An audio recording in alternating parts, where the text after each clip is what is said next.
وانفعنا بما علمتنا وزدنا علما وبعد. متenda amajivuga Allah subhanahu wa ta'ala, tumusaba sokusaasira n'emirembe w'ekitiibwa nabbi waffe Muhammadin sallallahu alayhi wa sallama ne basahaba be n'abo bonna abanaamugoberera ku buluŋŋamu bwe bye yasomesa kutuusa olunaku lwe tulisinkana omulezi waffe Allah subhanahu wa ta'ala. Bila shakka tewali kubuusabuusa, twayingidde mu nnaku zaffe 10 ez'omwezi ogwa Dhul Hajj, ennaku ez'ebbeeyi, ennaku ennungi eri buli musiraamu yenna ayagala okwenyagira ebirungi ewa Allah subhanahu wa ta'ala, ayagala okwetegekera ebirungi ewa Allah tabaraka wa ta'ala. Wa hadha min fadlillahi alayna, obwe bumu ku bulungi Allah subhanahu wa ta'ala bwe yatwagaliza ffe aba umma ya Muhammadin sallallahu alayhi wa sallama, nti kullama yantahi mawsimu lkhairati, buli lwonna sizoni ey'ebirungi lwebeggwako, fa idha huwa subhanahu wa ta'ala yatina bimawsimi al-akhar, tuba tuli awo ate era ow'ekitiibwa Allah subhanahu wa ta'ala nga atugonnomulako sizoni ey'ebirungi ate era endala. Twakava mu sizoni eya Ramadani eyali ejjuddemu ebirungi, enkuyanja, era oyo aba ayagala okwenyagira ebirungi. Bwe twagimala ate Allah subhanahu wa ta'ala n'atuleetera kati mawsimu, sizoni eno gye tulimu eya omwezi ogwa Dhul Hajj, ogumu ku myezi egy'emizizo Allah subhanahu wa ta'ala gye yayogerako, inna iddata ash-shuhuri 'inda Allahi 12 shahran fi kitabillah yawma khalaqa as-samawati wal ard minha 4 hurum dhalika ad-dinu al-qayyim fala tadhlimu fihinna anfusakum. Allah yatugamba nti inna iddata ash-shuhuri 'inda Allah, emyezi, omuwendo gw'emyezi egimanyikiddwa ewa Allah 12 shahra, giri emyezi 12. Ekyo nga Allah subhanahu wa ta'ala yagiteekawo olunaku lwe yatonda eggulu n'ensi, n'ateekawo emyezi egyo 12, naye n'atugamba nti minha 4 hurum, mu myezi egyo 12 mulimu emyezi 4 ate gyo gya mizizo. Fala tadhlimu fihinna anfusakum, temujeeryazaamaanyizaamu, tewabaawo yeeryazaamaanya mu myezi egyo egy'emizizo. Era emyezi egyo egy'emizizo kizira, kigaanibwa okulwaniramu, kigwanira omuntu okubeera ng'ayitiriza mu gyo, okukola emirimu emirungi mu gyo. Era emyezi egy'ena egy'enkizo oba egy'emizizo mwe muli omwezi guno ogwa Dhul Hajj, ogukomekkereza kalenda yaffe ey'Obusiraamu Allah gwe yasembyayo.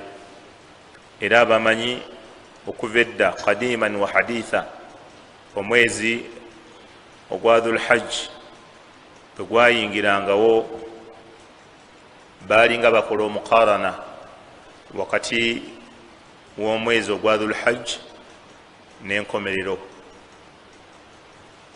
okukola okugeraageranya wakati w'omwezi ogwa Dhul Hajj n'omuntu okumujjukiza okufa. Era bagamba nti omwezi ogwa Dhul Hajj buli lwe gutuuka gulina akakwate kanene nnyo n'okujjukiza omuntu olunaku lwagenda okujjulukuka mu bulamu buno obwensi, agenda okusisinkana mukama we Allah subhanahu wa ta'ala. Kubanga omwezi ogwa Dhul Hajj Allah subhanahu wa ta'ala mu ntegeka y'emyezi egyo nabbi waffe sallallahu alayhi wa sallama yagwogera nga gwe mwezi ogusembayo, gukujjukize nti olina kyoseseetudde ku bulamu bwo, olina essaawa yona kyogenda okukomekereza mu bulamu bwo. Omwezi gwa dhulhajji gwajjanga gusembayo ku myezi gye tulina egyaffe egy'obusiraamu egitandika ne Muharram. Era omwezi ogwa dhulhajji okujjukiza ennyo enkomerero n'okufa, fiihi atamma Allahu ad-diin, mu mwezi guno gwe tulimu eddiini yaffe we yakomekerezebwa. Eddiini yaffe yakomekerezebwa mu mwezi guno ogwa dhulhajji. Mbaka sallallahu alaihi wasallam yali mu Arafa ng'amaze okusomesa olusomesa olwali oluwanvu. Bwe yamala n'agamba basahaba, hal ballagtum, abaffe ntuusizza obubaka Allah tabaraka wataala bwe yantuma? Ne bamugamba nti bala shahidina, tukakasa tuwa obujulizi nabbi otuusizza obubaka obwakutuma. Bwe yamala n'asaba edduwa n'agamba nti Allahumma shhad, Allahumma shhad, ay Allah julira, ay Allah julira. Allah yamwanukula na aya nga agamba nti alyawma akmaltu lakum dinakum wa atmamtu alaykum ni'mati wa raditu lakum al-islaama diina. Allah yayanukula na aya egamba nti alyawma, olwaleero, akmaltu lakum dinakum, eddiini yammwe njijjuza, ekomekereziddwa, eweddeyo, tekyaliyo kipya. Wa atmamtu alaykum ni'mati, n'ekyengera kyange n'ekijjuza gye muli ekyeddiini ey'obusiraamu n'ebirimu byonna. Wa raditu lakum al-islaama diina, ne mbasiimira okuba n'olwaleero obusiraamu nga yeddiini. Basahaba bwe baawulira aya eyo, mulimu abaasanyuka ne balowooza nti oboolyawo babadde bakuumirwa ku bunkenke, babadde bali mu mbeera ey'okuba nti beeraliikirira, okuba nti baba bakyali ku kino ate etteeka eddala ne lijja, baba bakyali ku kino dde. Mulimu abalowooza nti oboolyawo alhamdulillah, ate abalala ne beeraliikirira ne bamanya nti bw'eba eddiini eweddeyo ejjudde, omubaka sallallahu alaihi wasallam saa yonna agenda kubasegulira, agenda kubasiibula. Baali basanyuka nnyo okuwangala ne nabbi waabwe sallallahu alaihi wasallama, naye bangi bategeera olwo lunaku nti oboolyawo nabbi sallallahu alaihi wasallama essaa yonna agenda kufa. Era mu hijja eyo tugambye omwezi gwa dhulhajji gwe gukomekereza emyezi gyaffe ku kalenda y'obusiraamu. Omwezi gwaffe ogwa dhulhajji eddiini yaffe mwe yajjulira similarities eziriwo wakati wa dhulhajji n'enkomerero. Omwezi eddiini yaffe Allah yagijjuza mu mwezi guno gwe tulimu ogwa dhulhajji. Yawm Arafa Allah nassa aya eraga nti eddiini ekomekerezeddwa. Era mu mwezi guno ogwa dhulhajji abamanyi bagamba ekyokusatu, nabbi sallallahu alaihi wasallama muyasiibulira umma, era yayogera kuva ku ntandikwa ya hijja n'agamba khudhu anni manasikakum, bannange emikolo gya hijja mugijje ku nze muneetegereze. Era basahaba baali abagezi batandika okumwetegereza. Buli we yalinnya ekigere bamanyaawo, buli we yakolera omukolo bamanyaawo, kuba nabbi yabawa tambihi, yababbirako ng'atandika n'abagamba khudhu anni manasikakum aw litaakhudhu anni manasikakum, bannange emikolo gya hijja gyonna mugijje ku nze. La'alli la alqaakum ba'da ami hadha, yinza obutaddeyo basinkana oluvannyuma lw'omwaka guno. Asahaba bategeera nti okukusiibula nabbi sallallahu alaihi wasallam amaze okusiibula, kubanga nabbi yali tayogera bigambo ng'abijje mu bbanka, yabagamba nyinza obutaddeyo basinkana oluvannyuma lw'omwaka guno. Era omwaka ogwo sallallahu alaihi wasallama eddiini mu Arafa Allah n'agijjuza. Bwe yaddayo emyezi ndowooza ng'ebiri kitundu gye gyayitawo, oba kale oyinza okugamba esatu, mbaka sallallahu alaihi wasallama n'asiibula, n'asinkana Allah subhanahu wa ta'ala.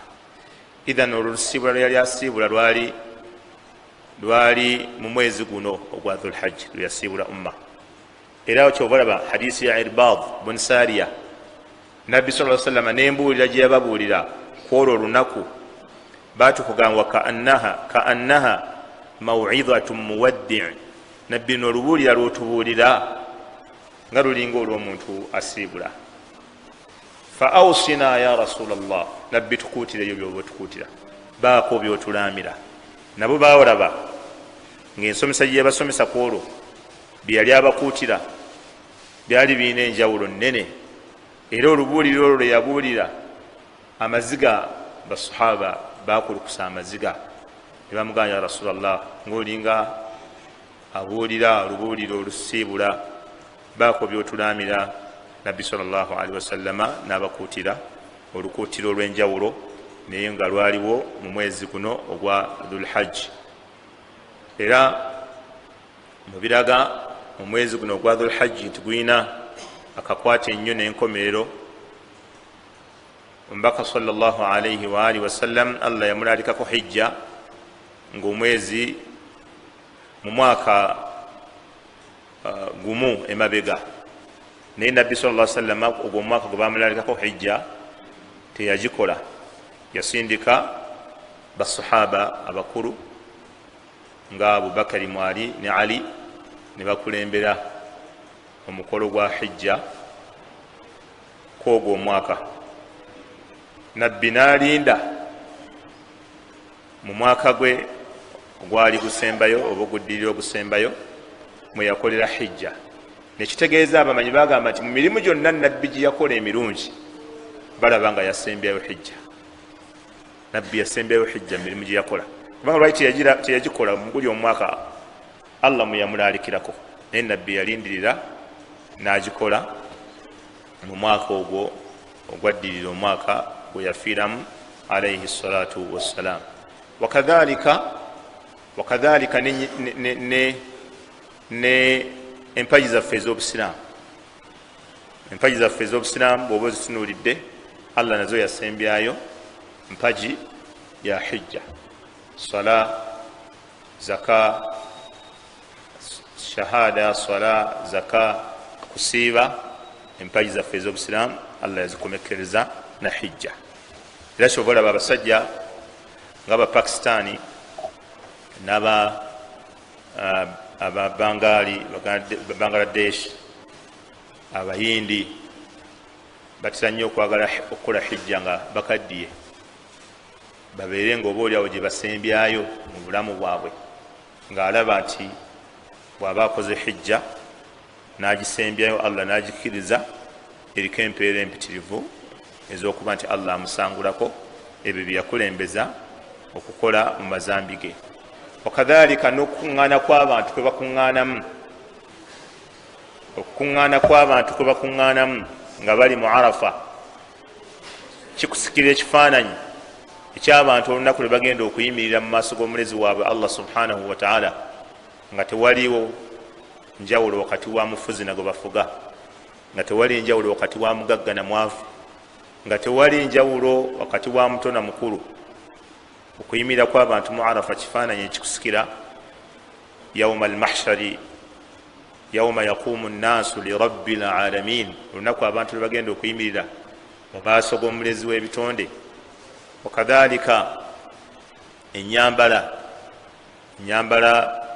bahujjaji gye bambalamu eya hiraami ebbiri enkutu ne lweweesuulira kabonero ak'amaanyi akajjukiza omuntu engoye zagenda okwambala ebbiri enjeru nga bamutwala mu kifo kyagenda okubeeramu okutuusa olunaku lwalisinkana owekitiibwa allahu subhanahu wa ta'ala tebalabedde abagendanga mu hijja n'okulaama baalamanga era mu bitabo bya fiqhi n'okutuusa olwali bakyakubiriza ti omuntu abagenda mu hijja yalibadde kirumu n'awandiika wasiya ye ekiraamo kye kati ekyo kikulaga n'omuntu bwatuuka ku bulamu bwe obw'enkomerero bamugamba wandiika ekiraamo n'agenda ku hijja ebiseera ebisinga bawandiikanga ebiraamo byabwe nakati n'owandiika amabanja gakubanjibwa n'owandiika hukuku z'abantu z'olina byebakuteresa ebimu bakulagira okubizzaayo ebannanyini byo ng'ogenda mu hijja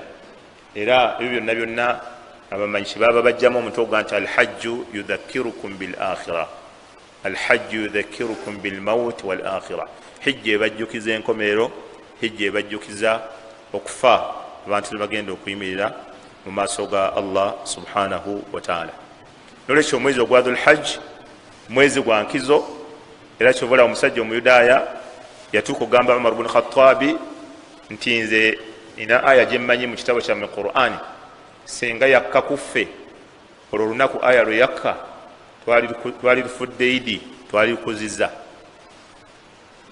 Umaru n'amugamba nti aya gyoyogerako ngimanyi, n'ekifo oyakkira nkimanyi, n'olunaku lwe yakka ndumanyi.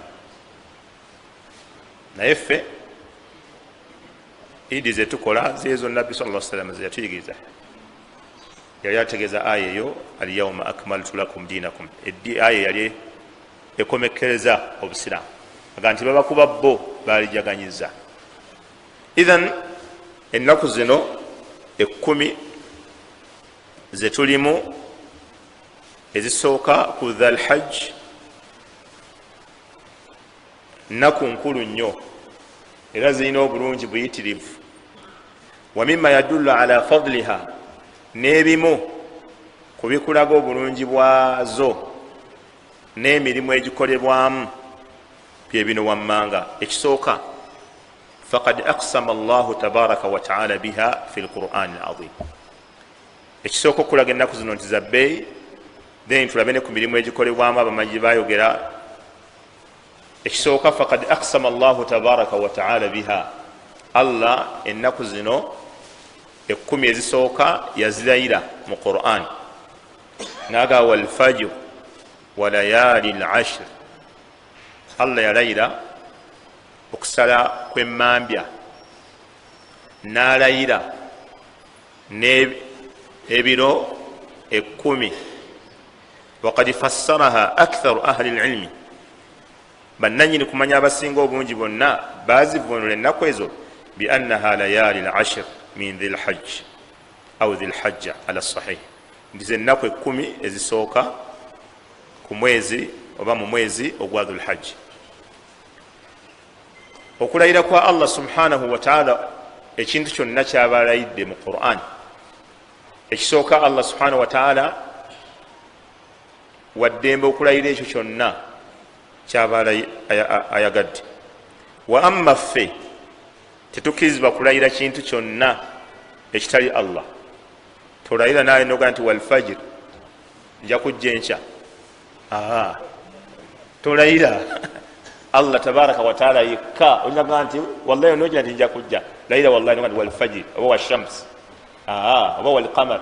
Nedda, Nabbi sallallahu alaihi wasallama yatugaana, inna Allaha yanhaakum an tahlifu bi abaikum, Allah yabagaana okulayira bakitammwe. Tolayira okudda ku bbeere ya nnyabo, okufiira mu kitooke kya gonja, okulya embwa n'embizzi. Ebyo byonna byonna ebirayiro bifu mu Busiraamu tebikkirizibwa, naye abantu bakyabirayira n'olutuusa olwaleero. Nabbi sallallahu alaihi wasallam katonga nti faman kana halifan, oyo yenna awulira nga yagala kulayira, falyahlifu billah, alayirenga Allah, aw liyasmut, oba asirike. Omukkiriza tokkirizibwa kulayira kitali Allah, okkirizibwa okulayira wallahi, billahi, tallahi. Oba oli waddembe okubikyusa noga tallahi, billahi, wallah, oba noga tallahi kyokka, oba noga billahi, byonna bikkirizibwa. Almuhimu oba olayidde Allah. Kati Allah subhanahu wa ta'ala yalayira ennaku zino 10, abamanyi ne bajjamu bukulu bwazo, kubanga Allah subhanahu wa ta'ala omunene tasobola kulayira okujjako nga nakyalayidde kiba kinene. Abamanyi bagamba Allah mu bunene bwe, mu bukulu bwe, mu kitiibwa kye, kasowulya nga alayidde ekintu kyonna, ekyo kyaba alayidde kiba kinene. Era abamanyi bagamba Allah talayira kintu kyonna okujjako akirayira lwemu ku nsonga 2. Buli kyonna kyowulya Allah kyeyalayira mu Qur'an, abamanyi bagamba aba akirayidde lwemu ku nsonga 2.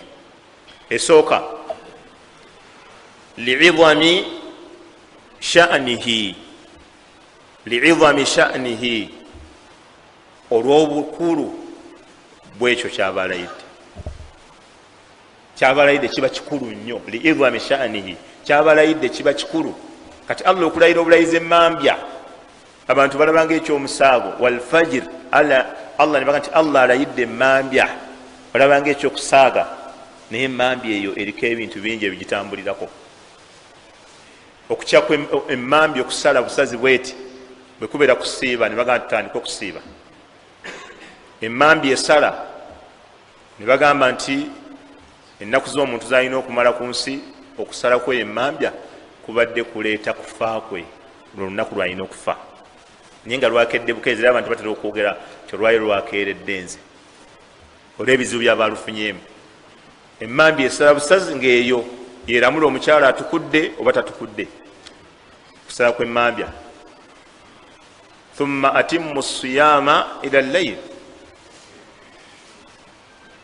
Emmambya bweba esaze fakulu washrabu hatta yatabayyana lakum, bweba egudde enjuba fakulu washrabu hatta yatabayyana lakum al-khayt al-abyad min al-khayt al-aswad min al-fajr thumma atimmu siyama ila al-layl. Omusajja okulya emmere okweyagala n'abantu be bweba Ramadani mu budde obw'ekiro ekimujjako ebyo byonna kusala kwa mmambya kasesala. Okusala kw'emmambya kwe kulangira salatul fajiri.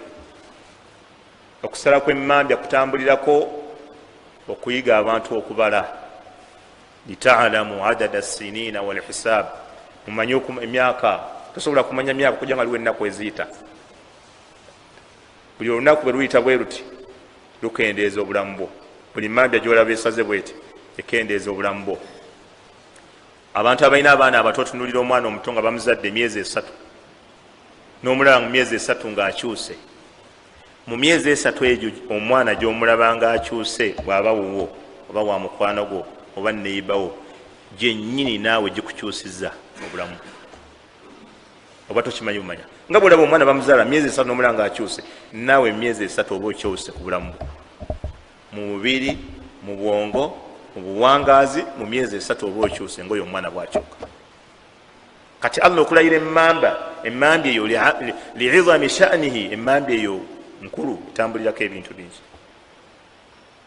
etambulirako ebintu bingi. Kati Allah nalayira walayalin ashr, walayalin ashr, nalayira n'ebiro 10.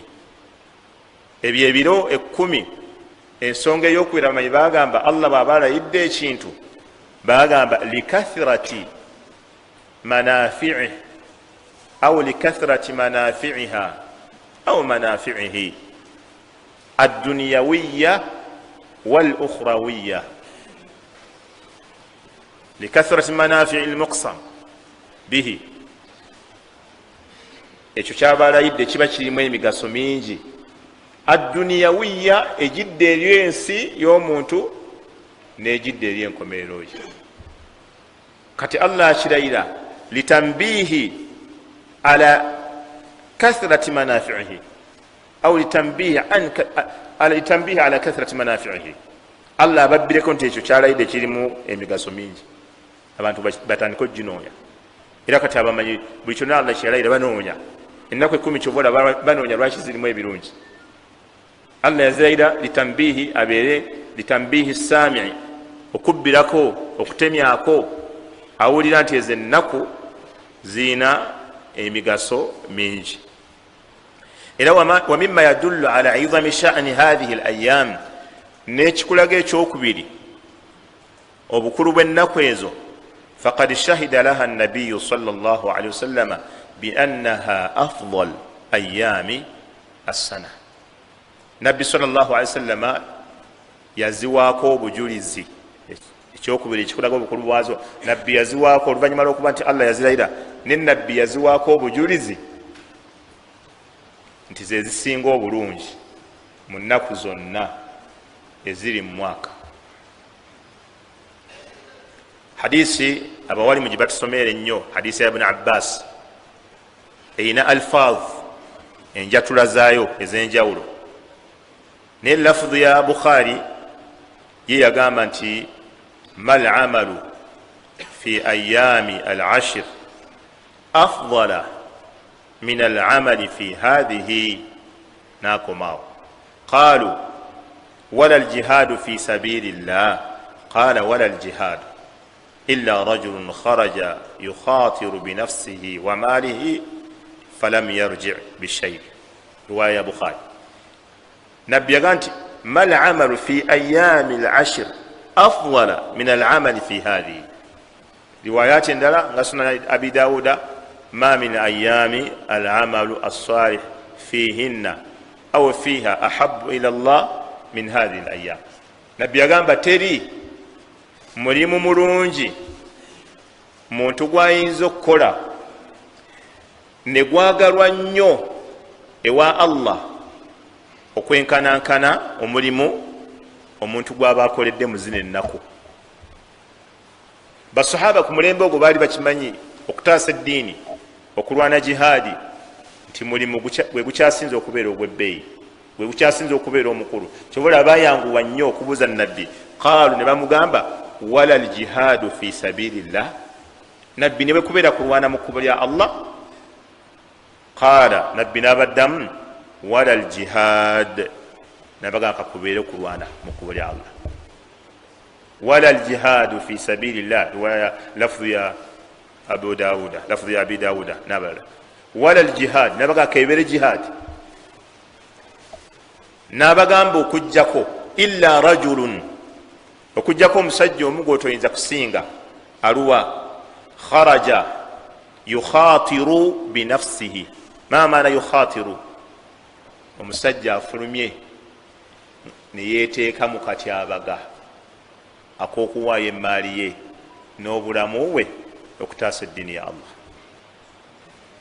tekaba katyabaga ako, yukhatiru binafsihi wa maalihi, agenda mu kkubo lya Allah naye nga yeetadde mu kanyamberege, yeetadde mu katyabaga. yukhatiru binafsihi, emaali ye agamba oba egenda egende, ate gwe ne wembanze nfiireyo. naye bwagenda bwatyo falam yarji bishaiin, riwaya endala falam yarji min dhalika bishaiin.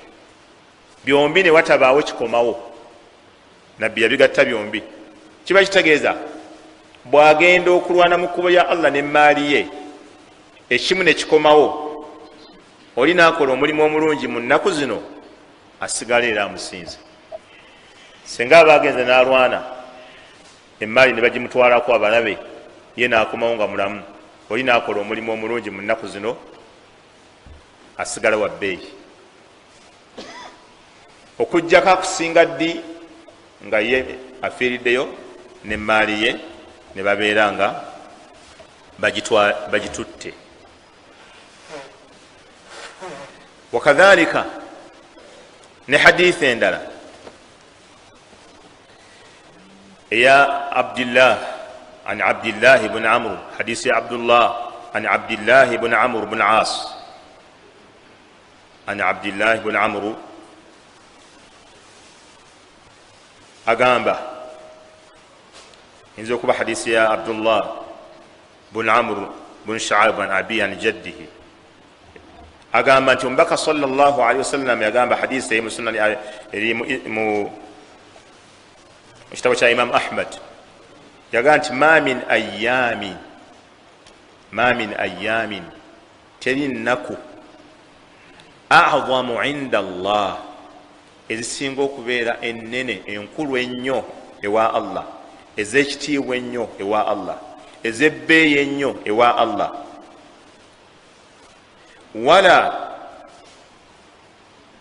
ahabbu ilayhi, wadde ezaagalwa ennyo ewa Allah, al-amalu fihinna, ozikoleramu omulimu omulungi, min hadhihi al-ayami al-ashr aw min al-ayami al-ashr, okusinga ennaku zino 10. kati nabbi n'atuwa egimu ku mirimu, naga nti fakthiru fihinna at-tahlila, fakthiru fihinna at-tahlila, muyitirize okuzireeteramu tahlil nga bwe tugenda okulaba, wattakbira, n'okugamba nti allahu akbar, wattahmida, n'okugamba nti alhamdulillah. akhrajahu ahmad wasahaha isnadahu ahmad shakir. qala alhafidhu rahimahullah, imamu alhafidhu ibn hajar al-asqalani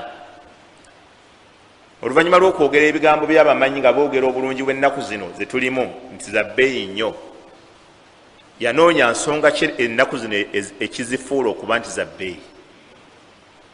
N'agamba nti dhakara anna sababa fi imtiyazi ashir dhil hajja, ensonga efuula ennaku zino 10 ezisooka mu dhil hajji okuba nti zezisinga ennaku zonna eziri mu mwaka, huwa yagamba huwa lijtimai ummahat al ibada, ensonga huwa ensonga eri nti liajli ijtimai ummahati al ibada fihi, kubanga ennaku zino zikuŋŋaaniramu maama wa ibadaati zonna Allah ziyatulalikako.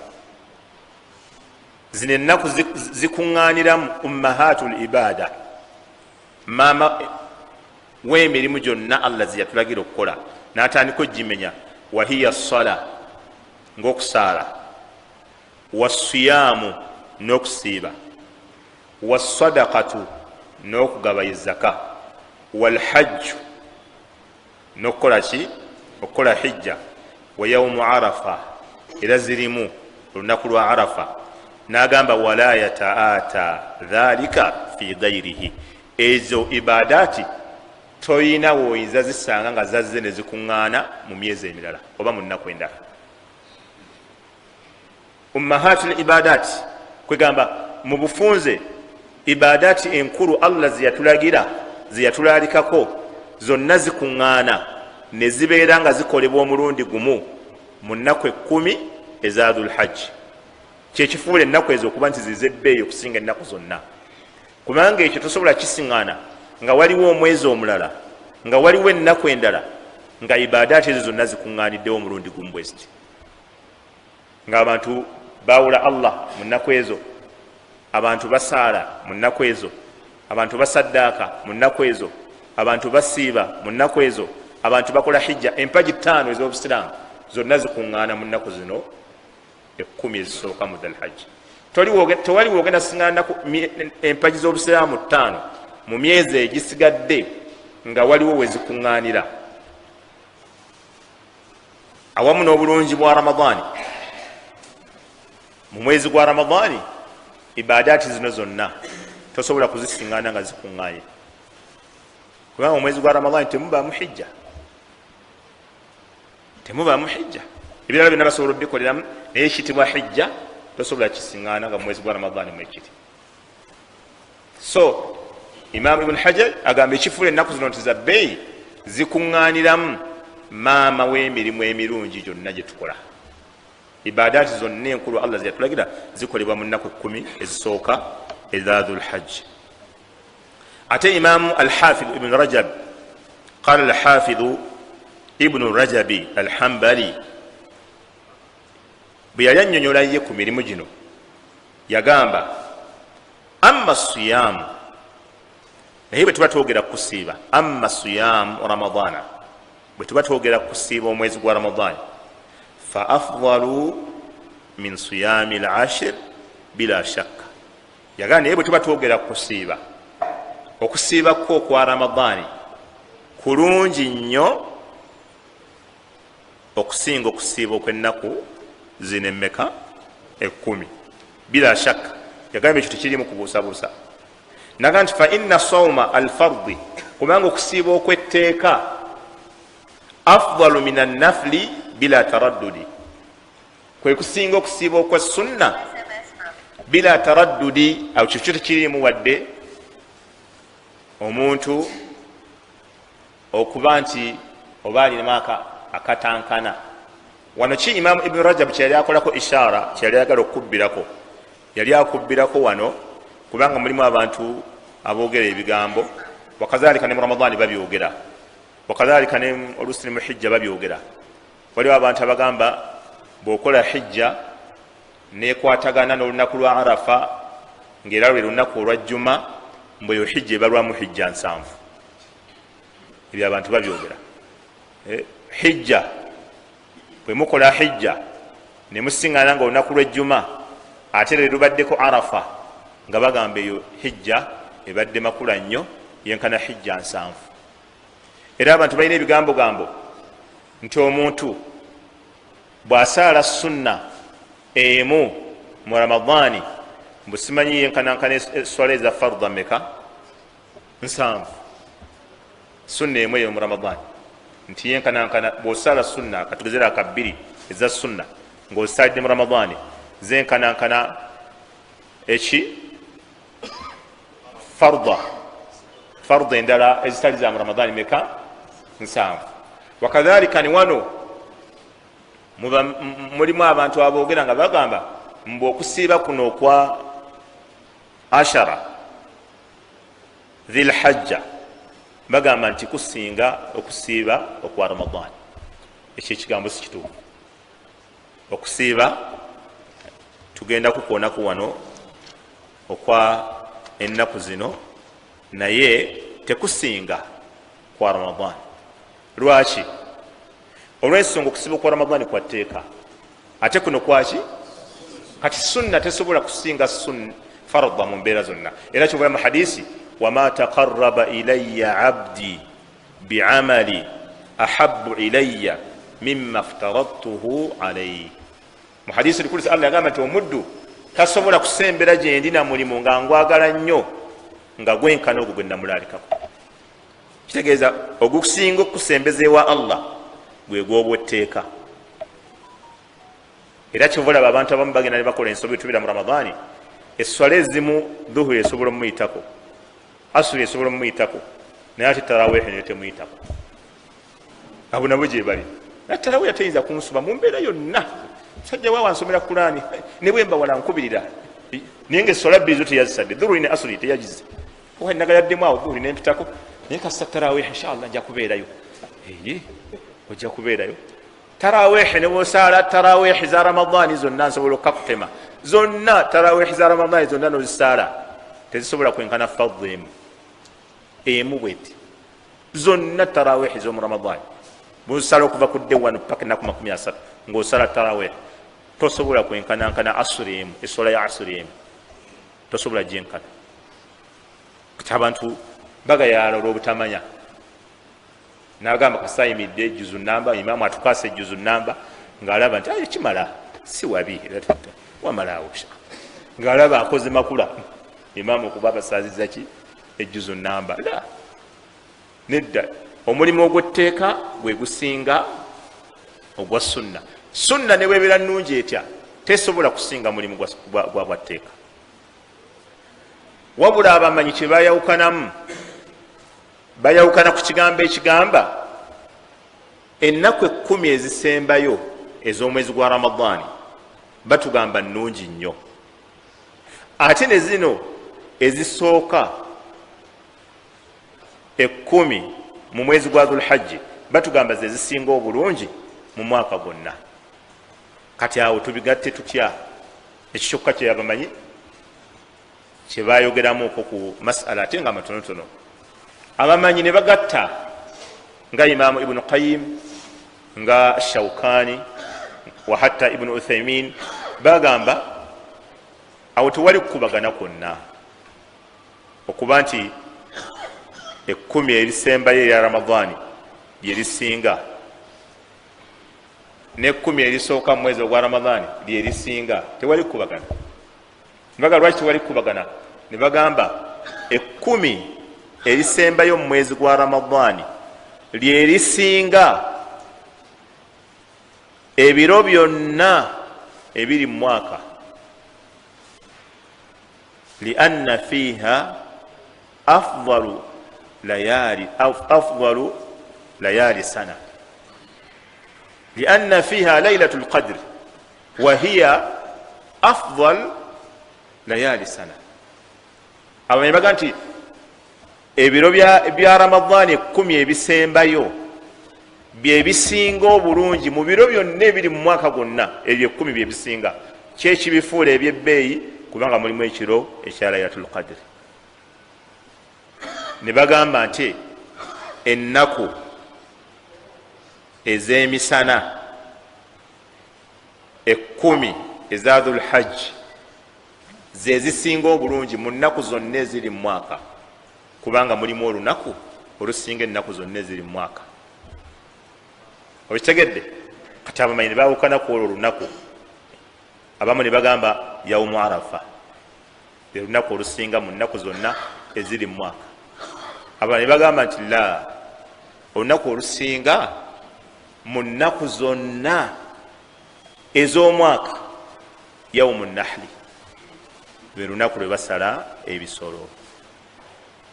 Lianna fihi, kubanga mu lunaku olwo tuqaamu jamiu a'maali alhajj, emirimu gya hijja gyonna gikolebwa mu olwo lunaku.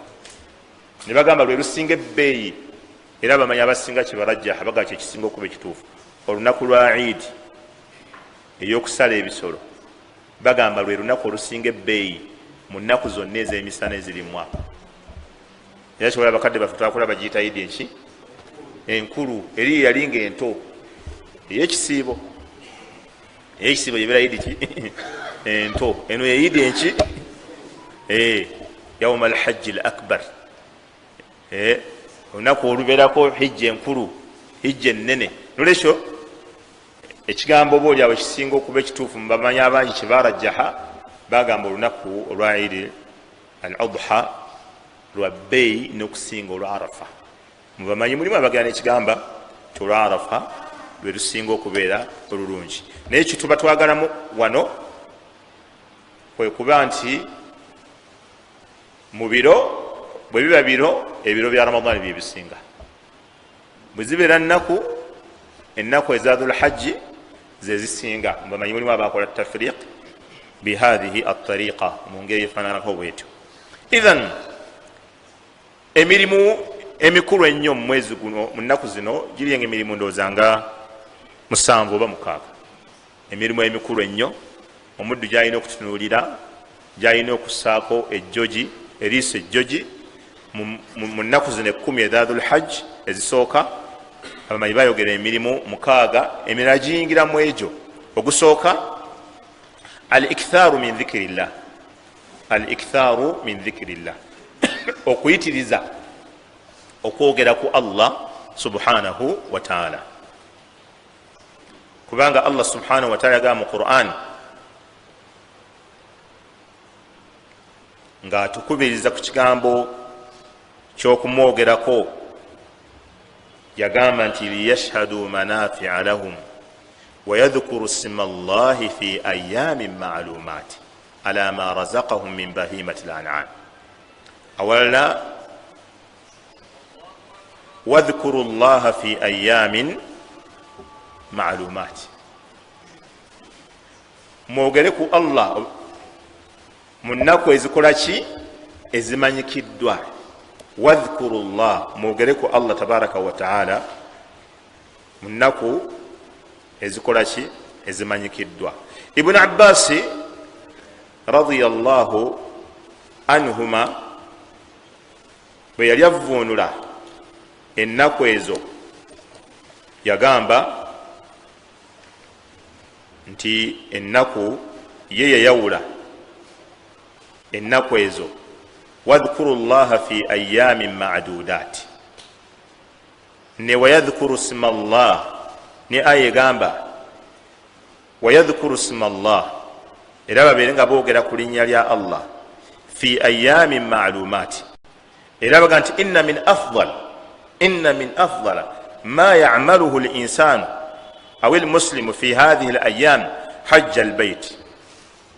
Omulimu omusiraamu yenna alina ssente gwasinga okubeera nga gwe yaletanidde kukola mu zinaku zino, nga bwolaba mu Ramadani ekisinga obukulu kusiiba, nga bwolaba mu mwezi ogwa dhul hajji era ekisinga obukulu ku muntu alina ssente kukolera mu hijja na umra. Ekisinga obukulu mu zino ennaku ku muntu alina ssente fi hadhihi al-ayyam hajja baitillahi al-harami, ogenda okulambula ennyumba ya Allah ey'emizizo.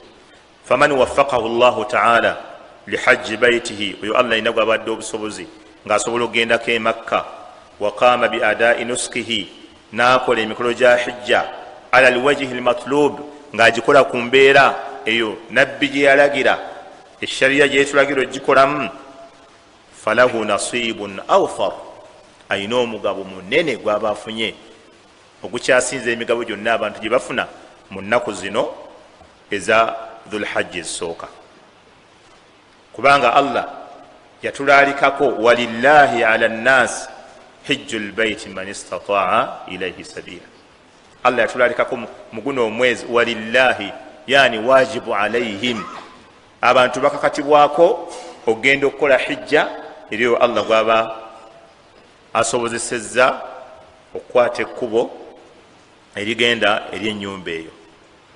Era obujulizi bwajja bungi mu Qur'ani ne mu hadisi za Nabbi Muhammad sallallahu alaihi wasallam nga butulaga obulungi n'obukulu obwa hijja, era nti ndalike wa huwa ahadu arkani lislam wa mabanihi, era zezimu ku mpagi z'obusiraamu ezijjuza obusiraamu bw'omuntu, era hijja gwe gumu ku mizimbo egizimba obusiraamu bw'omuntu ne bubeera nga buweddeyo.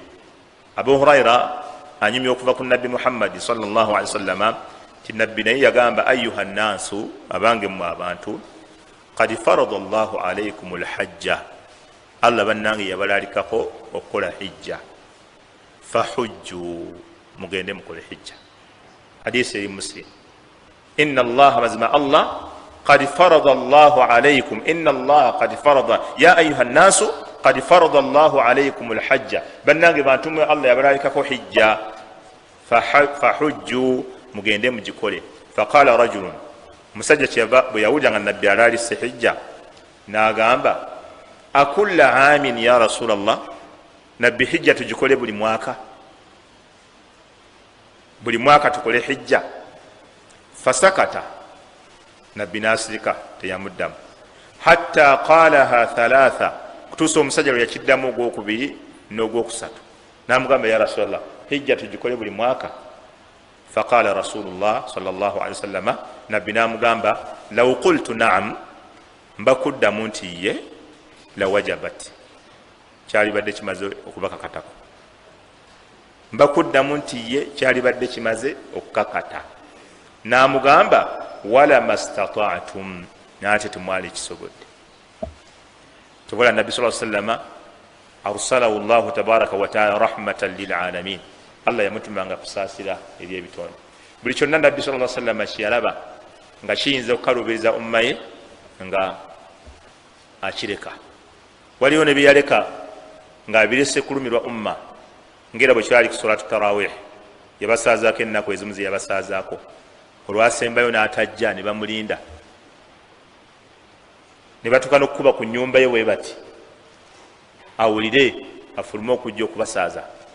Nabbi bwe yajja n'agamba nti mulowooza nti okubeerawo kwammwe kwanneekwese nti saakutegedde, wabula natidde mbakujja, yalibadde egenda kubalalikwako, yalibadde efuuka yatteeka ku mmwe.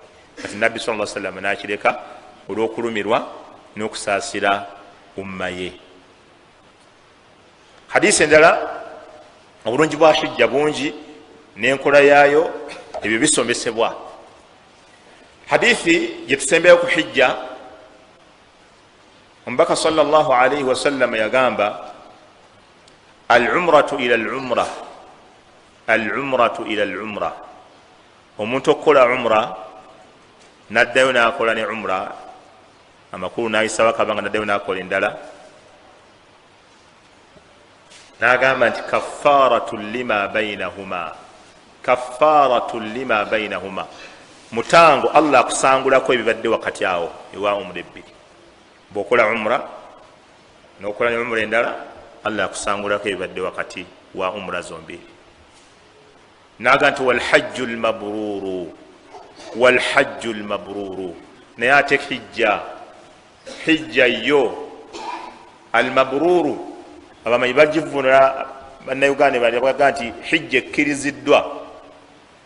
Ate ab'ebitabo bya hadisi bagamba nti alladhi la yukhalituhu ithmun, ye hijja omuntu gy'atakoleddemu byambyone, gyebayita hajju lmabrur, hijja ekkiriziddwa, hijja entuufu. Walhajju lmabruru, ate hijja yo entuufu, laisa lahu jazaa'un illa aljanna, eyo tobaako nampeera ndala gyogisuubiramu okujjako Allah kuwa mujjana. Saba Allah ateke mu bantu abanalambula ennyumba ye. والحج المبرور حجة الذي لا يخالطه إثم ولا omuntu nga tagikoleddemu byambyone terina mpeera muntu gyagisuubiramu okujjako Allah kumuwaamu ki jana. Era waliwo hadisi endala bwe mbasirabidde nga Nabbi sallallahu alaihi wasallam nti man hajja, omuntu bwakola hijja walam yarfuth arrafth walam yarfuth walam yafsuq, n'atawemulirayo n'atayomba n'atawaayiriza n'atakolerayo byambyone, rajaa min dhunubihi kayawma waladatu wa fi lafdh inda ba'd an-nuhat kayawmi, naye nga bannanyini lulimi abaga afsahu al afsahu kayawma waladatu ummuhu. Omuntu bwagenda nakola hijja walam yarfuth walam yafsuq rajaa min dhunubihi kayawmi waladatuhu ummu au kayawma waladatuhu ummu. Omuntu bwakola hijja naba nga takoleddeeyo bikolobero, akomawo okuva mu hijja okudde waka ng'alinga olunaku mama lwe yamuzaala. Tegeza hijja esanguzaako omuntu amazambi. Omuntu bwakola hijja Allah amusangulako amazambi, naye hijja esangula amazambi yeye tebaddeemu byambyone. Naye kyewuunyisa kyannaku okuwulira nga abantu ate babeera mu mikolo gya hijja ate ne bakolerayo ebyambyone, ne bakolerayo ebikyamu, ne bakolerayo bolongoto, ne banyaga ssente z'abannaabwe, ne babba emikandala gy'abannaabwe, ne bategula abakyala b'abannaabwe. Anti gundi yamutegudde mukyala waabwe yamutegulidde Makka. Kugamba Hasani tobawulirako babategula, amutegulira Makka. Ekikolwa ekitali kirungi n'akamu n'akeddagala. Abantu abamu babeera mu mikolo gya hijja nga tebamanyi kyabatwalayo. Kibi nnyo kubanga okukolera omusango e Makka tegwenkanankana agukoledde wantu walala. Kyobula Umar radiyallahu anhu bwe yajjanga e Makka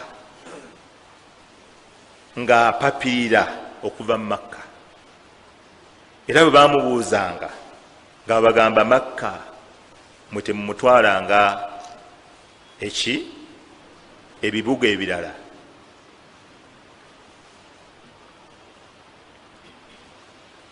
Naye abantu abamu tebamanyi bukulu bwa Makka. Balabanga abagenze e London, balabanga abagenze e China, balabanga abagenze mu bibuga ebirala.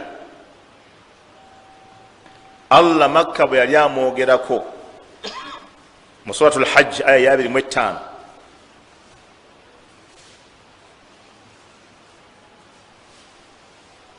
yagaa nti waman yuridi fihi biilhadin bidhulmin nudhiquhu min adhabin alim. Waman yuridi fihi biilhadin bidhulmin nudhiquhu min adhabin alim. Mu Makka omuntu yenna alowoolezaamu okukola obulyazaamaanya ku bantu abalimu, tugenda kumukombya ku kibonerezo ekiruma. Abamanyi aya bagamba nti okulowooleza mu Makka ekibi walivunaanwa, kulowoolezamu bulowooleza kibi.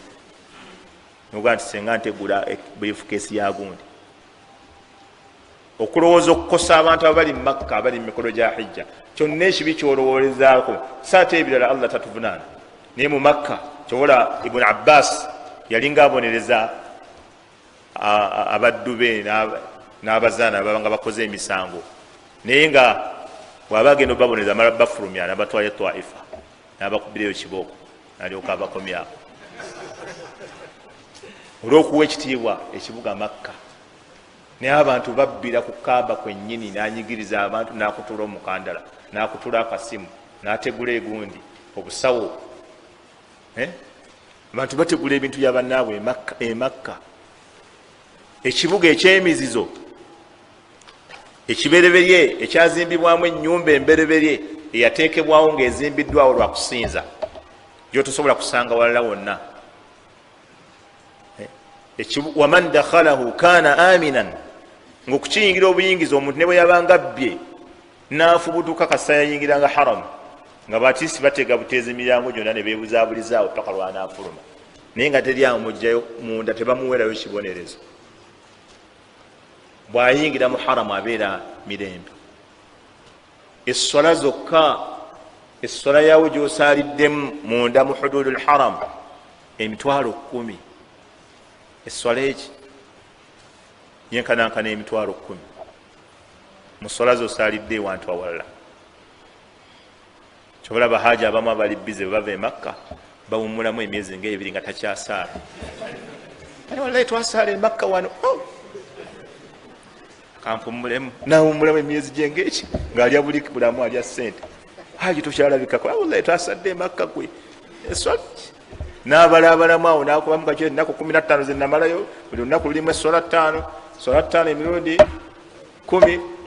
Kati gwe Kamadi ononsangawa nga ye alaba nga yakikutudde mutolina gyogenda busanga. Essola ne weba ya sunna ekubisibwamu bwetyo, ne bwe ogisalidde wali wabweru kasisoobera ng'okyali mu hududu mu nsalosalo za haramu, essola yonna mitwalo 10 buli gyosaliddemu.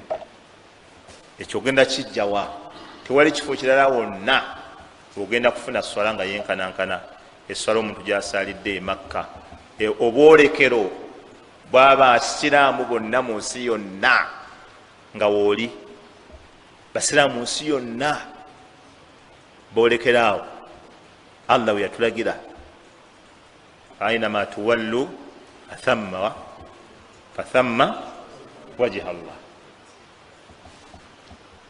Qad nara taqalluba wajhika fi ssamaa falanuwalliyannaka qiblatan tardaha. Nabbi yawankiranga okwolekerawo. Allah namuga tukulaba otunula nnyo waggulu, amakulu ng'olinga asaba Allah nkyusa, kuba bannabbi abasooka bayolekeranga Shaami, naye nga nabbi yasaba nnyo, ayagala nnyo Allah, nga buli kaseera atunula waggulu. Allah namuga tujja kwolekeza gy'oyagala. Allah nakyusa okuvola obwolekero. Buli haji bwatuukawo yalibadde yastashiru hadhihi ni'ma, ng'ekyengero ekyakiwulira muli, kuba nti wendi olwaleero we wali obwolekero obw'abantu abali mu nsi yonna bali wano we boolekera. Ibrahimu we yali, Ismailu we yali, Nabbi sallallahu alaihi wasallam we yali, basahaba we bawangalira. Buli muntu yali wanse okulaba nga anoonya akasente, n'atuukako mu kibuga ekyo Makka olw'obulungi obukirimu, olw'empeera eziri mu kusaalirawo. Kyobola n'ekintu ekirondeddwa mu haramu tokitwala. Olonda essimu totwala, olonda akasawo totwala, ekirondeddwa mu haramu totwala. Nabbi sallallahu alaihi wasallam yakigamba. Luqat oba luqtatul haram, ebirondeddwa ebisuuliddwa mu haramu tolagirwa kubitwala. Bitwale ila jihati almas'ula, eri ofiisi ezibuuzibwa ku ebyo ebintu by'omu Makka byo. Lwaki baganira ddala bitwala? Kubanga abantu bakomawo buli mwaka, bakomawo mu umra. Oli asobola okukomawo ne wayita emyaka 5 najja n'abuuza ekintu kino bakimuwa. Okiraba.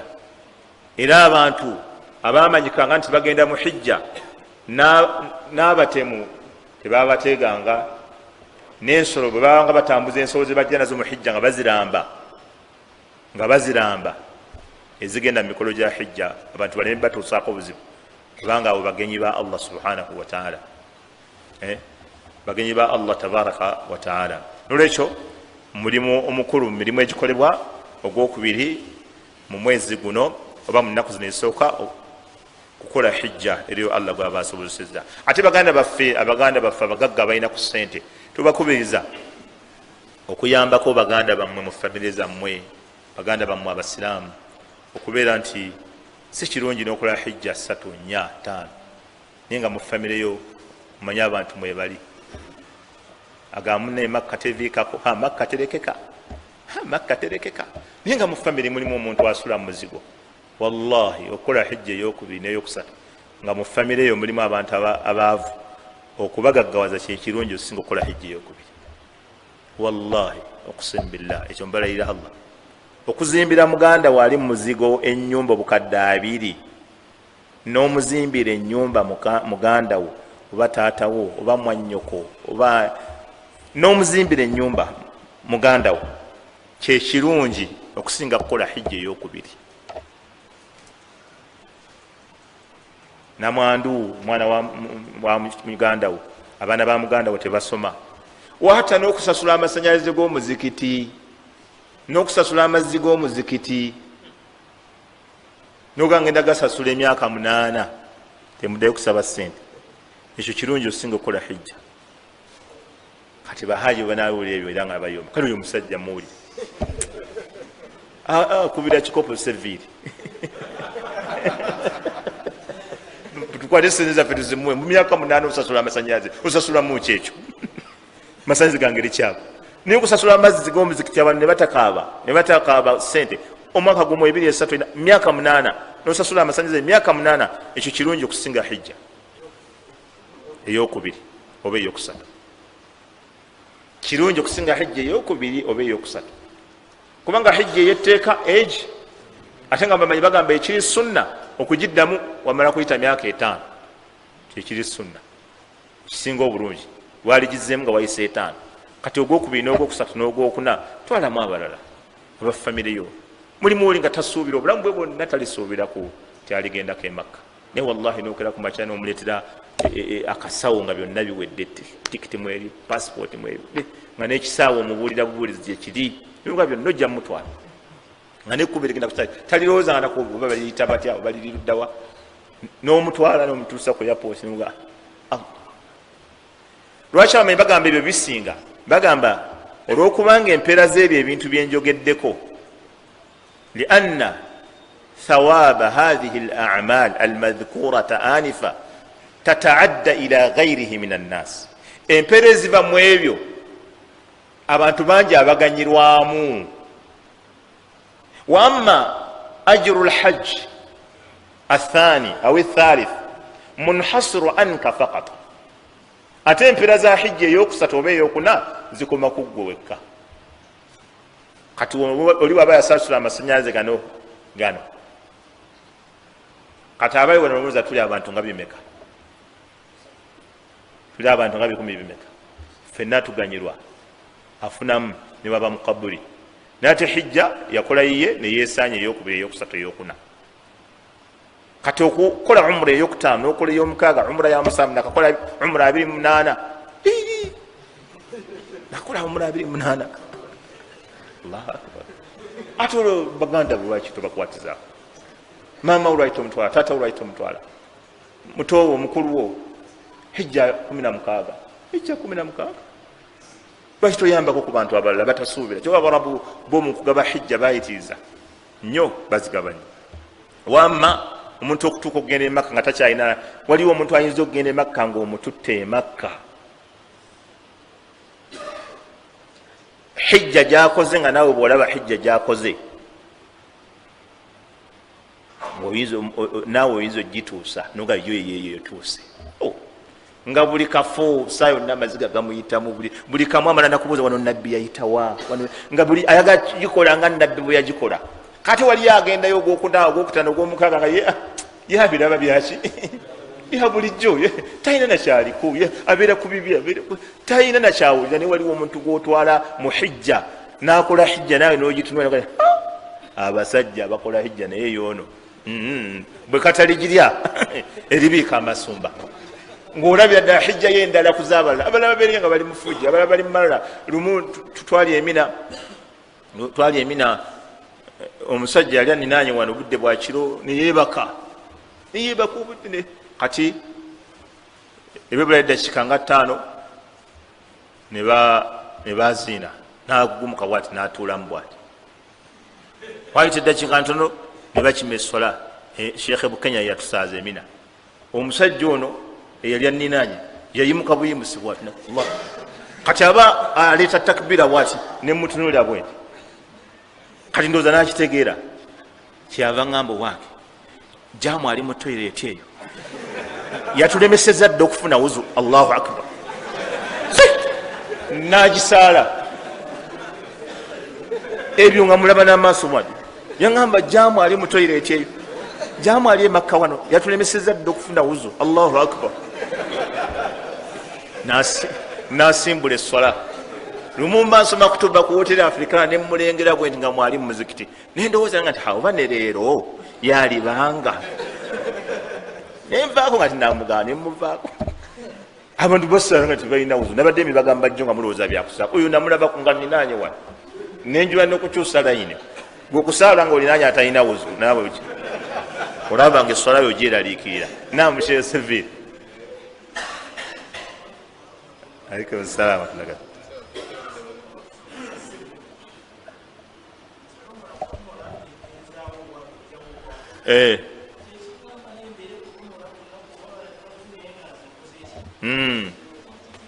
Muganda waffe Sheikh agamba nti Nabbi sallallahu alayhi wa sallam tabi'u baina al-hajj wal-umra, mugoberaganye wakati wa hijja ne umra, fa innahuma yanfiyani al-faqra wadh-dhunuba, kubanga bijjawo obwavu, bisangulawo obwavu n'ebyonono, kama yanfi al-kiru khabath al-khadid, ng'omuvubo bwe gujjawo obutalavu ku kyuma oba olodingi bajja obutalavu ku kyuma. Kati baga nti baganda baffe ekibatwala n'okuddingana baba bakola ki? Baba banoonya ekyo Allah basanguleko obwavu. Naye ne bwe baba baali badde banoonya ekyo, man taraka shay'an lillah awadahu Allahu khayran minhu. Nabbi yaga nti omuntu yenna bwe yeeresa ekintu ng'akyeresezza ku lwa Allah, Allah muwanyisizaamu ekirungi okusinga ekyo kyeyeresezza. Tulaba Nabbi bw'era bwabukyanjabye n'oyo amujjanjabye, gwe kino olaba kirungi n'ekyerese okiwe muganda wo, Allah agenda ate gwe kuwanyisizaamu kirungi okusinga ki? Okusinga ekyo kyobadde weeresezza. N'olwekyo ekisembayo mu mirimu gye twogeddeko olwaliro asiyaamu, okusiiba. Fayusannu lilmuslimi, kiri sunna eri omusiraamu ayasuuma 9 dhil hajja, okusiiba ennaku omwenda ez'omwezi guno gwa dhul hajji, li umumi al adilla, olw'obujulizi obwawamu, allati tadullu ala fadli al a'mali as-saliha, obujulizi obulaga emirimu emirungi mu nnaku zino fi hadhihi al ayyam. Wa afdalu siyam fi hadhihi al ayyam, n'olusiiba olukyasinza okubeera olulungi mu nnaku zino lwe lunaku olwa Arafa, siyam yaumi Arafa, kusiiba olunaku lwa Arafa, then n'olunaku before Arafa lwe bayita yaumul qarr. Olwa hadisi Nabbi sallallahu alayhi wasallam yagamba siyamu yaumi Arafa, okusiiba olunaku lwa Arafa, ahtasibu ala Allah an yukaffira sanata allati qablahu wassanata allati ba'dahu, omuntu afuna empeera za kusonyibwa mwaka mulamba emabega n'omwaka mulamba mu maaso bw'osiiba olunaku lumu olwa Arafa. Wa amma hadisi egamba okusiiba ennaku 9, hadisi ya Hafsa, mubamanyi bangi baginafuya ne bagamba hadisi si ntuufu, erimu obunafu. Kujjako Albani rahimahullah yagisaha mu Sunan Abi Dawud ndowooza. Wakadhalika ne hadisi erendala an ba'dhi zawjati nabbi, bagamba eve kwomu ku bakyala ba Nabbi erimu nti Nabbi yasiiba ennaku 9. Abamanyi banafuya hadisi eyo mu bitabo ebisinga okuba ebituufu ebyabanywezaawo ahadisi, bagamba teri hadisi ntuufu ng'eri kiriya ng'eragira okusiiba ennaku 9 zonna, wabula okusiiba kuyingira mu mirimu emirungi. Tweyambisa hadisi eri ey'emirimu emirungi ne tugamba n'okusiiba kuyingira mu mirimu emirungi, omuntu n'azisiiba zonna bw'aba yagadde. Naye oli bw'aba tazisiibye aleme kulowooza, oli bw'aba tazisiibye tetumuvumirira. Kuba waliwo yatuuse okumbuuza nti bwe mba sizisiibye ndiisa nga mu Ramadani, nedda toliisa, kuno okusiiba si kwa sunna. Abamu babuuza bannaabwe nga balaba balya tuwasiibye. La, omuntu aba tasiibye mu zino ennaku tewali mutawaana asobola okusiibamu olw'Emmande n'olwokuna n'olwomunaana n'olwomwenda olwa Arafa. Tewali mutawaana gwaba akoze. Era basiibye nnyingi, abasiibye ennaku nga 4 nnamba, taba tasiibye nnyingi. Kati ennaku abagamba okusiiba 10 ndowooza batwaliramu n'olwayidi. Olwayidi twagamba ddo enkyani asomesa ye Sheikh Mayanja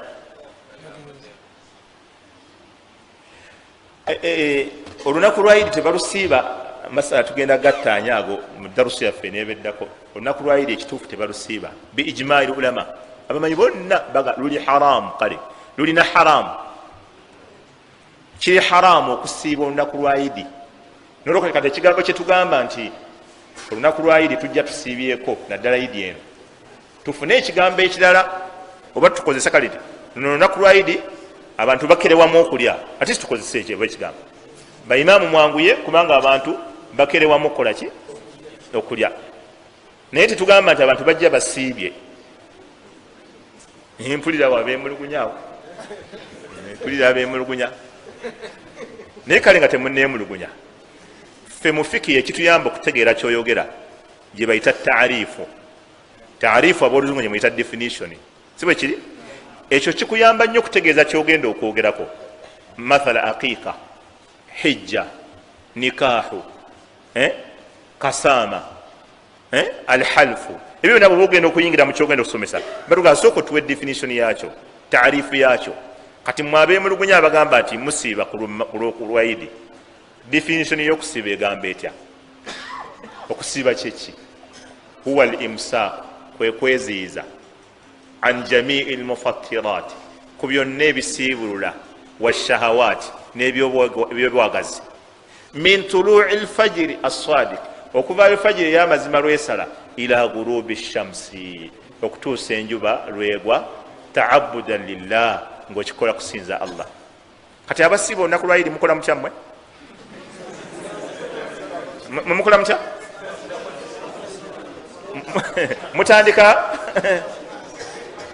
mutandika kumakya nemumaliriza ddi olumala okusala nemugula obucupa bwa soda otusiibuluke mumanya abasajja abalala baleeta emmere omuceere muyiseemu anti abantu basiibye nga katwiba amaliriza katwiba alabika awunzika muyiseemu abantu basiibulukute batukereyo ennyo nemusiibuluka ku ssaawa 5 oba 6 kati okwo definition y'okusiiba ebe eyiseewo eba teyiseewo nabbi sallallahu alaihi wasallam ekituufu yayagalanga nnyo okutandikira ku nnyama gy'asaze kati yajjanga okusaala nga ekituufu kiri nga taliddeeko then bwe yaddangayo n'asala n'alya naye abamanyi baffe bagamba bannawusuulu nti alhukumu yaduuru ma illatihi wujudan wa adama okulamula kutambulirwa ku nsonga eyakuteesaawo nabbi ekyamukozesanga ekyo nga yagala kutandikira ku kyasaze si bwe kiri era nabagambye yasobolanga okituukiriza kubanga bo olwava ku fajiri nga nabbi asigalawo nakati e Madiina basigala mu muzikiti olumala ku fajiri basigala mu muzikiti baleeta takbiraati enjuba olusituka bweti ne basaala saawa emu kitundu emwana nga badda waka emwana osiŋŋana badda waka oba bbiri kati bwe batuuka ne basala basobola okugjamu ekibumba ne bakyokyo ne basiika ne balya naye kati seeka ekutuba ide eyaffe eyabaseka seviiri bannabyabufuzi bonna lwe balabikako bakansala lwe balabikako nowetwala oba olyawo najja kavi najja regional kazi najja kati ne bagitusaaza okukakana tuli mu 6 kitundu si bwe kiri mu 6 kitundu kati wootinattinira odde endejje obadde ekamwokya otuuseeyo kumeka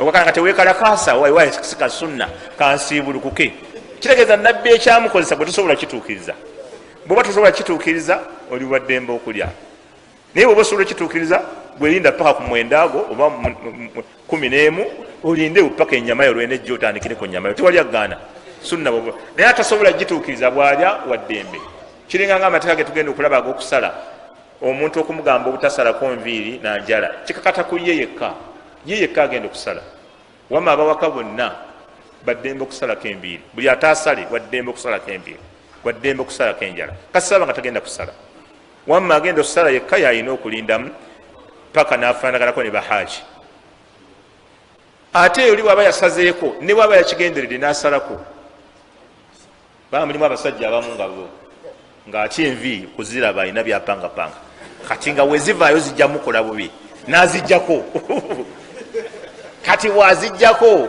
bamu nga atasala yesitakafuruza bwesitakafuruza n'asala dhuhiya yeba ntuufu tebaako wadde akakendedde konna nolwekyo si kirungi omuntu okugenderera okusalako envi kati ngaffe abamu abameze envi waliwo abavubuka abamu bazitya nnyo baziraliikirira bala bazigenda basubya ebyesava nasalako buli kaseera abasala buli kaseera abapepeta envi zikyuse yaahi nabbi yatukiriza zikyusa kyusa kala otekemu kala endala naye nga siya black. Ali muhimu okusiba ennaku zino 10 oba 9 kiri sunna. Omuntu waba asobodde ozisiiba alhamdulillah, oli bwaba asiibyemu zasiibye alhamdulillah, bwaba tasobodde kuzisiba nasiiba olwa arafa lwokka era alhamdulillah abeera ku bulungi, aba talina musango gwaba akoze. والله تعالى أعلم وصلى الله وسلم وبارك على نبينا محمد وعلى آله وصحبه أجمعين والحمد لله رب العالمين. نعم. عليكم السلام.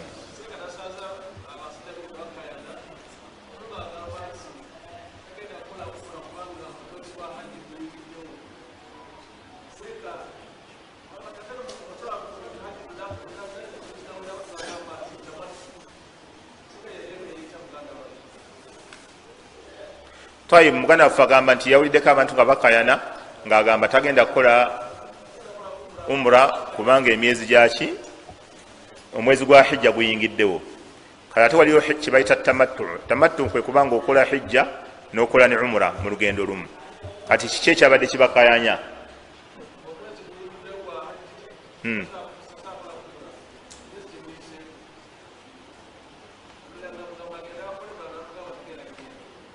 Ng'agenda kukola umra yokka la mu mwezi ogwa dhul hajji omuntu bw'aba akoze tamattu n'akola hijja ne umra fabiha wa ni'ma, era yesinga obulungi inda ba'd al ulama. Bamanyi mulimu abaga qiranu yesinga kuba nabbi gye yakola, era bamanyi mulimu abagamba nabbi Allah tasobola kumulondera okujjako amulonderawo kisinga bulungi. Naye nga nabbi sallallahu alaihi wasallam ye yennyini yayogera n'agamba senga si kuba nabadde ndeese nniya yeeno n'alikyusizza n'alikoze tamattu nange. Abamu ne bagamba idha nabbi bingi yayogera ekyo tamattu yesinga, era abantu b'Uganda babakozesa tamattu yesinga. N'olwekyo enkola y'emikolo gya hijja eri mirundi 3. Waliwo akola hijja yokka mufridu nga talina kyakoleddeko kirala, era oyaga labbaika allahumma hajja, era bw'atandika hajja ye tajjaamu ngoye za hirami okuva ku lunaku lwatandise paka lwe banaamaliriza. Ate oli bw'aba akoze umra ne hijja ye tamattu nga byonna abikoze omulundi gumu, bw'amala emikolo gya umra ajjamu engoye, era yesinga okufuula abantu free ne babeera nga balinawo obuweerero. Bwe bamala umra bajjamu engoye zaabwe ne bayingira mu hoteri zaabwe ne banaaba ne beekuba obwo buli kimu kye baagala okukozesa ne bakikozesa, ne balinda olunaku olw'omunaana ku makya nga boolekera Emina, ate olwo ne baddamu okwambala hirami ne bayingira emikolo gya hijja. Kati eyo ye umra ye hijja eyokubiri atamattu. Mufridun atamattu ne almuqrin. Almuqrin awa alqarinu ayingiza umra mu hijja byonna bitambuliza wamu, takutulamu ng'oli atamattu wasooka n'amala umra n'akola ne hijja, naye ayingiza umra mu hijja byonna n'abitambuza omulundi gumu. Eyo nabbi sallallahu alaihi wasallam gye yakola alayhi salatu wassalam. Nolwekyo simanye enkaayana yaabo, kyagala bo ne batubuulira erimu yaabo yabadde eri. Dr. Mbunza, nsobola okusalira bazadde bange kuhiya abaafa era nga njagala Allah abaweemu empeera. Naam, omuntu okkirizibwa okusalira bakadde bw'abaafa. Amateeka g'okusala nabadde nga tegese wano naye obudde butukutte, tugenda galaba mu darusu eddako insha Allah. Omuntu okkirizibwa okusalira omuntu eyafa, taatawo maamawo. Nabbi sallallahu alaihi wasallam yasaliranga Khadija mukyala we. Nabbi sallallahu alaihi wasallam yasalira umma ye abalamu n'abafu. Obujulizi obutumanya obutumala nti tusobola okusalira omuntu eyakola ki eyafa.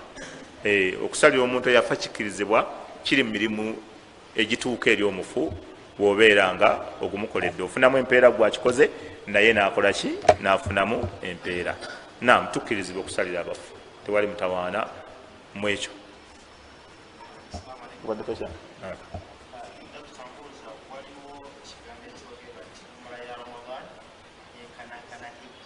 Naam. Naam. naam umra ya hijja yenkana ya ramadan yenkana umra ya ramadan yenkana kana yachi yenkana kana hijja mu mpeera naye si mu mirimu mwennyini mu mpeera musobola okufaanaganako wamma mu bikolebwa mu mirimu temusobola kubeera nga mufaanagana kubanga omulimu gwonna ogwa sunna tegulinawe gusobola kwenkanira gwaki gwa farda kiringa omuntu bw'aba aleese enniya agende mu jihaadi n'atagenda n'afuna ekimugaana bali ne bagenda afaanana nabo mu nniya ye eyokuba nti abadde aleese enniya yenkanankana nniya z'abali wa amma mu mpeera ezokukola tebasobola kuba nti benkana kubanga bali babaddemu okutambula ebitala ebiki tebasobola kwenkana na musalamu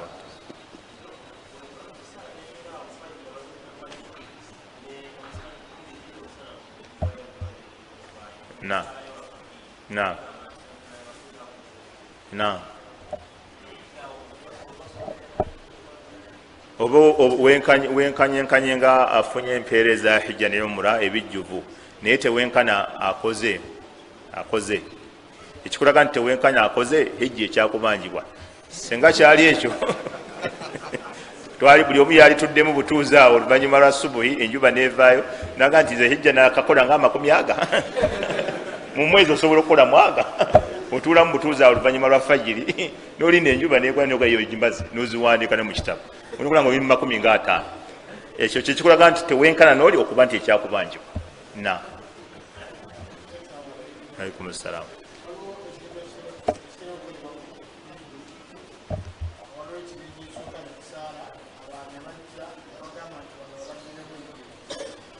asunna ekiri sunna yidi kusaalibwa mulundi gumu etufuna atusaaza n'atusaaza nekiggwa wamma abazza oluvanyuma buli omu asaala akazi 2 n'agenda ye sunna wamma enkola y'okusaaza abantu yidi eyokubiri n'eyokusatu n'eyokuna pozi ngo yagabba kuba tikiti basolooza mulimu abasolooza ssebo abalindawo ne beekuŋŋaanya nga ye atuddeawo alina akalaadika asoma mpola muweze bameka balaba bawezewa bamumala agaisitawo ng'abagibawa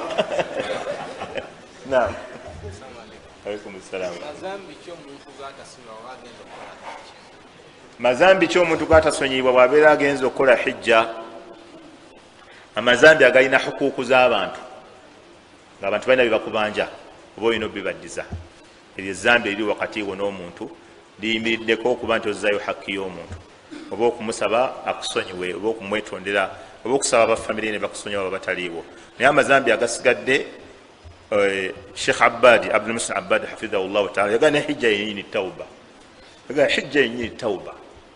oba okuze hijja oba okuze tauba kizibu okuba nti omuntu yagenze e Makka ate n'atakola tauba yaba akola kiwatu okusalayo obusaza era kabbi n'asaba Allah amusonyiwa amazambi amaye kiba kiwedde kabe shiriki bw'okola tauba Allah amukusonyiwa naye shiriki ye okumukolako tauba omukola tunayingira mikolo gya hijja kubanga woyingira emikolo gya hijja nga oli mushiriku oba oli ku byagunti oba oli ku mazowezo just oba ozanya katembawo oba okola era bangi ate abamu gye bali ddala nakati era eyo message ebatuukeko haji yenna nga ali Makka nga yalese ebyawongo yalese Lubaale asamira yasiibudde abalongo yasiibudde Lubaale haji yenna akyalina erizi mu motoka ne mudduuka ng'ali Makka message eno nsaba emutuukeko mu kashi mubasharatan ngeri live asala amagezi kati ng'ennaku za hijja tezinnayingira akole tauba akube n'akasimu bangi bane mubinsuulire mubiziike then agayita Allah nenenyeza nga ndina mu kibuga kitukuvu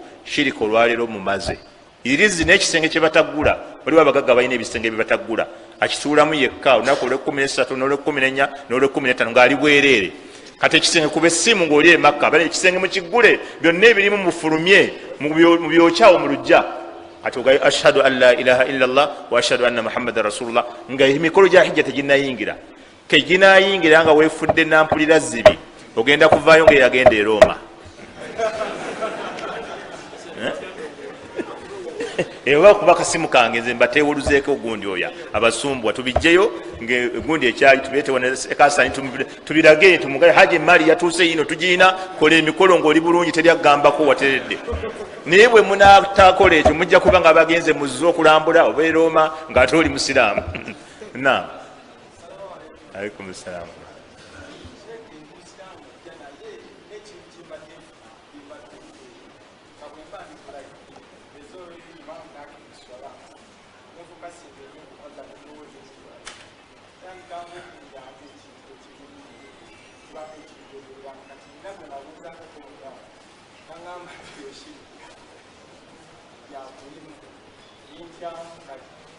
nga kikwogereramu ki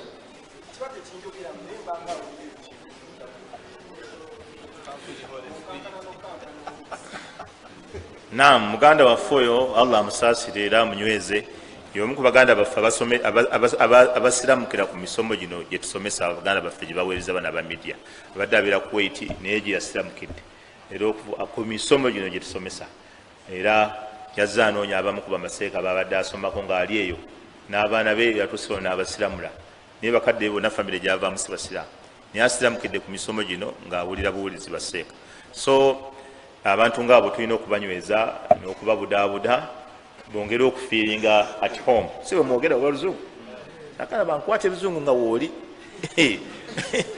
okiraba so ekyo twewali just shaitaani ayinza okuba ekuleetera just wasiwasi eswalayo okugikyankalanya naye gweolina kubanga ekyo tokiwabudde kugenda bugenzi mumaaso nakusalako oba owulizeemu okukankana ne bwe ofunyeemu ebirowoozo bikomyewo okuswala ogenze enyimidde mu maaso ga allah nsinza allah kijja kukuvaako oluvannyuma lw'ebbanga bane obudde buweddeyo obudde buweddeyo na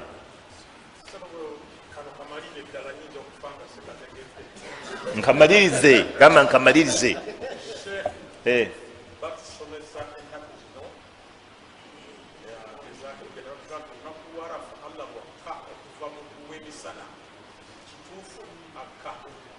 na olunaku lwa arafa tetunalutuukako ndowooza wano sirukonyeeko naye nga mwe lulimi byegenda okwogerako mu nnaku zino ekituufu kiri nti allah asembera ku ggulu ery'okunsi ku nnaku lwa arafa era n'agamba bamalayika nti mulaba abaddu bange kiki baagala tibaagala kubasonyiwa nagamba basonyiye bonna olunaku lwa arafa allah akka n'asembera ku ggulu ery'okunsi n'aba nti alaga ekitiibwa kye eri bamalayika n'okubabuuza nti mulaba abaddu bange baagala ki nolwekyo allah asembera ku ggulu ly'okunsi olusembero olugwa mu kitiibwa kye ekyo kikulu nnyo olujja mu kitiibwa kye yanziru nuzulan yaliiqu bijalalatihi subhana akoolukka olujja muki si olukka ngaolwaffe abantu nti ente bagireka agisigidde prime minister nedda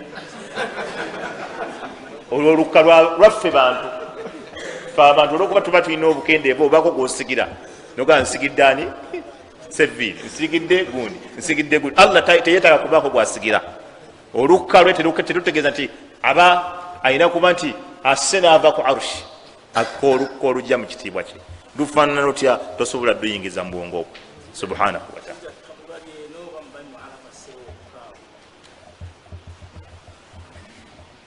seeka seviri aga naabali eno tuyingiramu oba bali abali mu arafa obujulizi tebwali ekubira kubali mu arafa olowooza naye nga lwe lunaku era allah mu nnaku zasinga okuta abantu okuva mu muliro lunaku allah lwateeramu abaddu abangi okuva mu muliro nga sawaun bali eno oba bali mu arafa lunaku allah lwateeramu abaddu n'abagamba abo abatadde tebagenda kuyingira mu muliro abadan olubeera n'olubeera saballah tekimu olunaku lwa arafa erumu ku nnaku allah zasinga okuta ensingo z'abaddu okuva mu muliro n'abateera ddala era naddala nga asiri enetera okutuuka oluvannyuma lwa asiri paka magaribi kadde kakusaba nabbi yayitiriza nnyo okusaba obwo obudde bwakusaba nnyo allah okukulangiramu abo batadde bataliikomba ku muliro ne bwekiriba ki na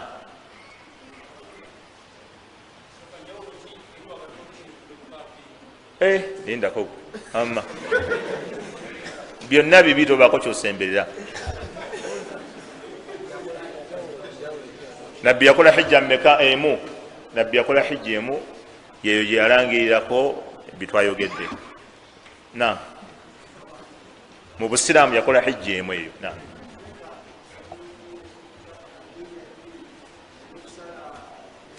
tukirizibwa okukatta nniya ya aqiika ne duhiya oba shukuru. Naam, emirimu gya sunna giyingiragana. bw'oba olina embuziyo emu eyakusalira mwana w'omuwala ate ye duhiya, leeta enniya osale embuzi eyo. Newankubadde mubamanyi mulimu abateekako akakakulizo bo nga bagamba nti kyalibadde kirungi ng'otukakasa nti lwe lunaku olubadde olwa aqiika lwennyini. Mulimu abamanyi abateekako akakakulizaako. Kubanga omusajja asiiba ennaku 6 oba ennaku enjeru bwe zijja olw'emmande, bila shaka luba lwa mmande lwennyini, nasiiba naleeta enniya ye olw'emmande era yennaku enje ziba zizze. Omusajja ayakusala tahiyatul masjidi ate ayagala kusala qabliya ya fajiri, mutuufu era budde bwe bikwataganye basaala qabliya ya subuhi era gifuule nga ya tahiyatul masjidi, tewali mutawaana. Oba eraka ebbiri ezisooka eza dhuhuri zennyini zireetere enniya ng'ate era ya tahiyatul masjidi, kubanga kyekiseera kyekimu wakayingira ate olina osala yebbiri. Leeta enniya eki osalira akanya mu nniya eki nga yina enniya gyendese eraka ebbiri era ya qabliya osale oba okuba ejjinja limu. Kati mathala singa wemanyiza okusalira akanya eza qabliya eya dhuhuri, bw'oyingira mu muzikiti bwoti gamba zino eraka ebbiri zensaala ye tahiyatul masjidi ate era ye qabliya eyeraka ebbiri ezisooka osalira akanya naye nga ziri 6. Okitegedde ekyo? Yingira mu muzikiti ogambe zino eraka ebbiri zensala ye tahiyatul masjidi ate era zebbiri ezisooka ku fajiri osalira akabbiri nga ziri 4. Niye wano muamaliya ng'okoze 2 naye nga ziri 4. Niya ekyo yekikola. Kati ne kwegwa omulimu be bagamba tukakase ddala nga ddala emirimu gibadde gikwataganye nga lwe lunaku lwa aqiika, naye ekitali ekyo aqiika gisale lwayo ne duhiya lwayo. Mubamanyi mulimu abakireka mutulaka ne bagamba okwewula ku umma ya Muhammad sallallahu alaihi wasallam buli baba asobodde okufuna embuzi emu ng'ate ye duhiya asale ekijja mu malira. Wallahu ta'ala a'lam wa sallallahu.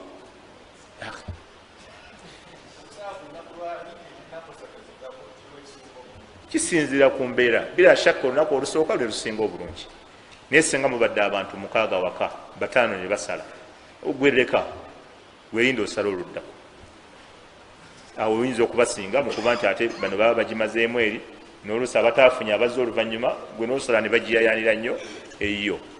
Naye nga bila shakka olunaku olusooka lwe lusinga obulungi, naye bwabaawo obwetaavu